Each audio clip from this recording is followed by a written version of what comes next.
एक समय था जब भारत में रिफॉर्म्स रिएक्शनरी होते थे, यानी बड़े निर्णयों के पीछे या तो कोई राजनीतिक स्वार्थ होता था या फिर किसी क्राइसिस को मैनेज करना होता था। लेकिन आज नेशनल गोल्स को देखते हुए रिफॉर्म्स होते हैं, टारगेट तय है। आप देखिए, देश के हर सेक्टर में कुछ न कुछ बेहतर हो रहा है। हमारी गति कांस्टेंट है, हमारी डायरेक्शन कंसिस्टेंट है और हमारा इंटेंट नेशन फर्स्ट का है। 2025 का तो ये पूरा साल ऐसे ही रिफॉर्म्स का साल रहा है। सबसे बड़ा रिफॉर्म नेक्स्ट जनरेशन जीएसटी का था। और इन रिफॉर्म्स का असर क्या हुआ, वो सारे देश ने देखा है। इसी साल डायरेक्ट टैक्स सिस्टम में भी बहुत बड़ा रिफॉर्म हुआ है। 12 लाख रुपए तक की इनकम पर जीरो टैक्स एक ऐसा कदम रहा जिसके बारे में एक दशक पहले तक सोचना भी असंभव था। साथियों, रिफॉर्म के इसी सिलसिले को आगे बढ़ाते हुए अभी 3-4 दिन पहले ही स्मॉल कंपनी की डेफिनेशन में बदलाव किया गया है। इससे हजारों कंपनियां अब आसान नियमों, तेज प्रक्रियाओं और बेहतर सुविधाओं के दायरे में आ गई है। हमने करीब 200 प्रोडक्ट कैटेगरीज को मैंडेटरी क्वालिटी कंट्रोल ऑर्डर से बाहर भी कर दिया गया है। साथियों, आज के भारत की यह यात्रा सिर्फ विकास की नहीं है, ये सोच में बदलाव की भी यात्रा है। ये मनोवैज्ञानिक पुनर्जागरण, साइकोलॉजिकल रेनेसां की भी यात्रा है। आप भी जानते हैं, कोई भी देश बिना आत्मविश्वास के आगे नहीं बढ़ सकता। दुर्भाग्य से लंबी गुलामी ने भारत के इसी आत्मविश्वास को हिला दिया था और इसकी वजह थी गुलामी की मानसिकता। गुलामी की ये मानसिकता विकसित भारत के लक्ष्य की प्राप्ति में एक बहुत बड़ी रुकावट है और इसलिए आज का भारत गुलामी की मानसिकता से मुक्ति पाने के लिए काम कर रहा है। साथियों, अंग्रेजों को अच्छी तरह से पता था कि भारत पर लंबे समय तक राज करना है तो उन्हें भारतीयों से उनके आत्मविश्वास को छीनना होगा। भारतीयों में हीन भावना का संचार करना होगा और उस दौर में अंग्रेजों ने यही किया भी। इसलिए भारतीय पारिवारिक संरचना को दकियानुसी बताया गया, भारतीय पोशाक को अनप्रोफेशनल करार दिया गया, भारतीय त्योहार संस्कृति को इरेशनल कहा गया, योग आयुर्वेद को अनसाइंटिफिक बता दिया गया, भारतीय आविष्कारों का उपहास उड़ाया गया और ये बातें कई कई दशकों तक लगातार दोहराई गई। पीढ़ी दर पीढ़ी ये चलता गया। वही पढ़ा, वही पढ़ाया गया। और ऐसे ही भारतीयों का आत्मविश्वास चकनाचूर हो गया। साथियों, गुलामी की इस मानसिकता का कितना व्यापक असर हुआ है, मैं उसका कुछ उदाहरण आपको देना चाहता हूं। आज भारत दुनिया की सबसे तेजी से ग्रो करने वाली मेजर इकोनॉमी है। कोई भारत को ग्लोबल ग्रोथ इंजन बताता है, कोई ग्लोबल पावर हाउस कहता है। एक से बढ़कर एक बातें आज हो रही है। लेकिन साथियों, आज भारत की जो तेज ग्रोथ हो रही है, क्या कहीं पर आपने पढ़ा, क्या कहीं पर आपने सुना, इसको कोई हिंदू रेट ऑफ ग्रोथ कहता है क्या? दुनिया की तेज इकोनॉमी, तेज ग्रोथ कोई कहता है क्या? हिंदू रेट ऑफ ग्रोथ कब कहा गया? जब भारत 2-3% की ग्रोथ के लिए तरस गया था। आपको क्या लगता है, किसी देश की इकोनॉमिक ग्रोथ को उसमें रहने वाले लोगों की आस्था से जोड़ना, उनकी पहचान से जोड़ना, क्या ये अनायास ही हुआ होगा क्या? जी नहीं, ये गुलामी की मानसिकता का प्रतिबिंब था। एक पूरे समाज, एक पूरी परंपरा को अनप्रोडक्टिविटी का, गरीबी का पर्याय बना दिया गया। यानी ये सिद्ध करने का प्रयास किया गया कि भारत की धीमी विकास दर का कारण हमारी हिंदू सभ्यता और हिंदू संस्कृति है। और हद देखिए, आज जो तथाकथित बुद्धिजीवी हर चीज में, हर बात में सांप्रदायिकता खोजते रहते हैं, उनको हिंदू रेट ऑफ ग्रोथ में सांप्रदायिकता नजर नहीं आई। ये टर्म उनके दौर में किताबों का, रिसर्च पेपर्स का हिस्सा बना दिया गया। साथियों, गुलामी की मानसिकता ने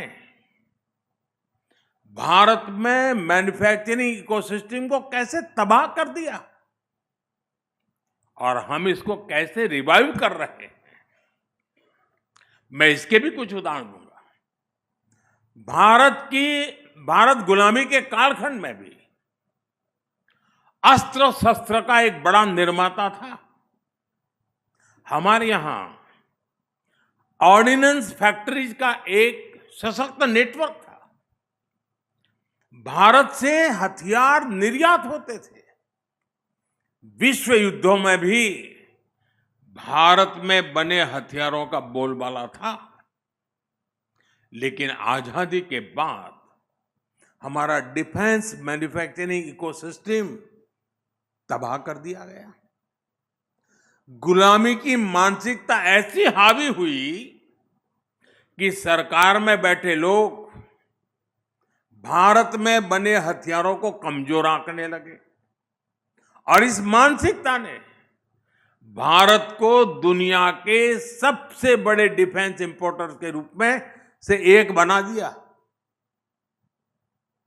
साथियों, गुलामी की मानसिकता ने शिप बिल्डिंग इंडस्ट्री के साथ भी यही किया। भारत सदियों तक शिप बिल्डिंग का एक बड़ा सेंटर था। यहां तक कि 5-6 दशक पहले तक, यानी 50-60 पहले, भारत का 40% ट्रेड भारतीय जहाजों पर होता था, लेकिन गुलामी की मानसिकता ने विदेशी जहाजों को प्राथमिकता देनी शुरू की। नतीजा सबके सामने है। जो देश कभी समुद्री ताकत था, वो अपने 95% व्यापार के लिए विदेशी जहाजों पर निर्भर हो गया है। और इस वजह से आज भारत हर साल करीब $75 बिलियन यानी लगभग 6 लाख करोड़ रुपए विदेशी शिपिंग कंपनियों को दे रहा है।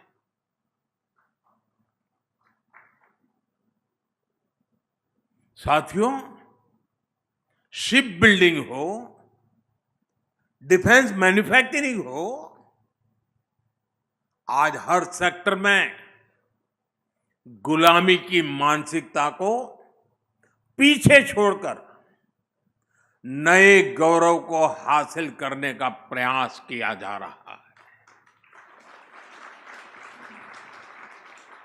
साथियों, गुलामी की मानसिकता ने एक बहुत बड़ा नुकसान भारत में गवर्नेंस के अप्रोच को भी किया। लंबे समय तक सरकारी सिस्टम का अपने नागरिकों पर अविश्वास रहा। आपको याद होगा, पहले अपने ही डॉक्यूमेंट्स को किसी सरकारी अधिकारी से अटैच कराना पड़ता था। जब तक वो थप्पा नहीं मारता है, सब झूठ माना जाता था। आपका परिश्रम किया हुआ सर्टिफिकेट, हमने ये अविश्वास का भाव तोड़ा और सेल्फ अटेस्टेंट को ही पर्याप्त माना। मेरे देश का नागरिक कहता है, ये मैं कह रहा हूं, मैं उस पर भरोसा करता हूं। साथियों, हमारे देश में ऐसे ऐसे प्रावधान चल रहे थे जहां जरा जरा भी गलतियों को भी गंभीर अपराध माना जाता था। हम जन विश्वास कानून लेकर आए और ऐसे सैकड़ों प्रावधानों को डिक्रिमिनलाइज किया है। साथियों, पहले बैंक से 1000 रुपये का भी लोन लेना होता था तो बैंक गारंटी मांगता था, क्योंकि अविश्वास बहुत अधिक था। हमने मुद्रा योजना से अविश्वास के इस कुचक्र को तोड़ा। इसके तहत अभी तक 37 लाख करोड़, 37 लाख करोड़ रुपए की गारंटी फ्री लोन हम दे चुके हैं देशवासियों को।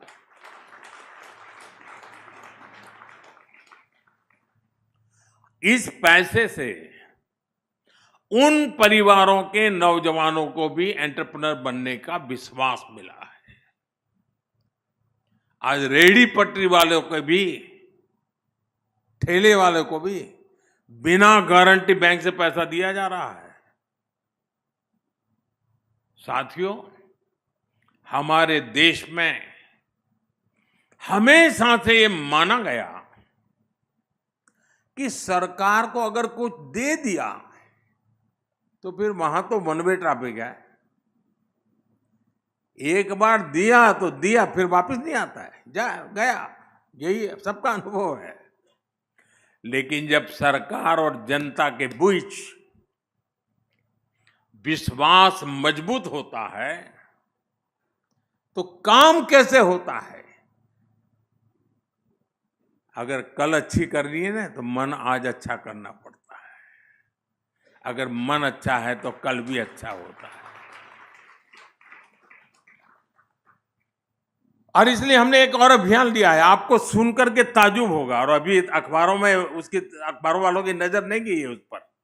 मुझे पता नहीं जाएगी कि नहीं जाएगी, आज के बाद हो सकता है चली जाए। आपको ये जानकर हैरानी होगी कि आज देश के बैंकों में हमारे ही देश के नागरिकों का 78,000 करोड़ रुपया, 78,000 करोड़ रुपये अनक्लेम पड़ा है बैंकों में। पता नहीं कौन है, किसका है, कहां है। इस पैसे को कोई पूछने वाला नहीं है। इसी तरह इंश्योरेंस कंपनियों के पास करीब 14,000 करोड़ रुपए पड़े हैं। म्यूचुअल फंड कंपनियों के पास करीब 3,000 करोड़ रुपए पड़े हैं। 9,000 करोड़ रुपए डिविडेंड का पड़ा है। और ये सब अनक्लेम पड़ा हुआ है, कोई मालिक नहीं उसका। ये पैसा गरीब और मध्यम वर्गीय परिवारों का है। और इसलिए जिसके हैं वो तो भूल चुका है। हमारी सरकार अब उनको ढूंढ रही है देश भर में। अरे भाई बताओ, तुम्हारा तो पैसा नहीं था, तुम्हारे माँ बाप का तो नहीं था, कोई छोड़ के तो नहीं चला गया। हम जा रहे हैं। हमारी सरकार उसके हकदार तक पहुंचने में जुटी हुई है। और इसके लिए सरकार ने स्पेशल कैंप लगाना शुरू किया है। लोगों को समझा रहा है कि भाई देखिए, कोई है, कोई अता पता आपके पैसे कहीं है क्या, गए हैं क्या। अब तक करीब 500 डिस्ट्रिक्ट्स में हम ऐसे कैंप लगाकर हजारों करोड़ रुपए असली हकदारों को हम दे चुके हैं जी। पैसे पड़े थे, कोई पूछने वाला नहीं था। लेकिन मोदी है, ढूंढ रहा है, अरे यार तेरा है, ले जा।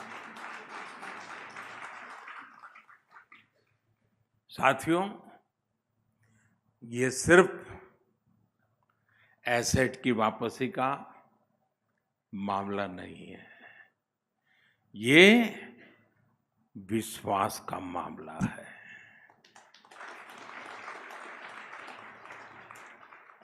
ये जनता के विश्वास को निरंतर हासिल करने की प्रतिबद्धता है। और जनता का विश्वास, यही हमारी सबसे बड़ी पूंजी है। अगर गुलामी की मानसिकता होती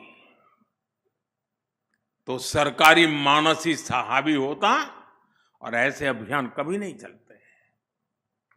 साथियों, हमें अपने देश को पूरी तरह से हर क्षेत्र में गुलामी की मानसिकता से पूर्ण रूप से मुक्त करना है। अभी कुछ दिन पहले मैंने देश से एक अपील की है। मैं आने वाले 10 साल का एक टाइम फ्रेम लेकर देशवासियों को मेरे साथ, मेरी बातों को लिए कुछ करने के लिए प्यार से आग्रह कर रहा हूं, हाथ जोड़ के विनती कर रहा हूं। 140 करोड़ देशवासियों की मदद के बिना मैं कर नहीं पाऊंगा। और इसलिए मैं देशवासियों के बार बार हाथ जोड़ के कह रहा हूं। और 10 साल के इस टाइम फ्रेम में मैं क्या मांग रहा हूं? मैकाले की जिस नीति ने भारत में मानसिक गुलामी के बीज बोए थे, उसको 2035 में 200 साल पूरे हो रहे हैं, 200 ईयर हो रहे हैं, यानी 10 साल बाकी है।